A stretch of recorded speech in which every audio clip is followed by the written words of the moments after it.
ভক্তবৃন্দ আসিতে লাগিল, অতঃপর আশ্রম হইলে বারুদিতে বহু ভক্ত শিষ্য লাগিল বাজিতে। পাপি তাপি রোগী কত আসিত তথায়, সবার কষ্ট বাবা করে যে নিরাময়।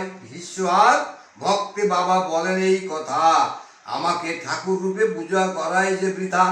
শ্রদ্ধা ভক্তি নিয়ে যে বা আমাকে ডাকিবে, অবশ্যই তাই ভক্ত মোর সাড়া দিবে।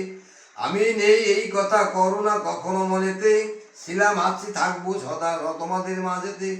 জলে স্থলে যখনই বিপদে তোমরা পড়িবে, তখনই আমাকে স্মরণ করিও স্মরণ করিবে।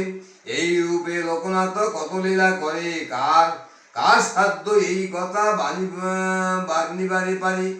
যত রোগী তার নাম উচ্চারিতে হবে, মানব কল্যাণ যত অধিক হইবে। এই কথা বলিয়া বাবার লোকনাথ পাতালি হইল সমাপন। নম ব্রহ্ম বিদ্যা রূপায় সর্বশক্তি স্বরূপী।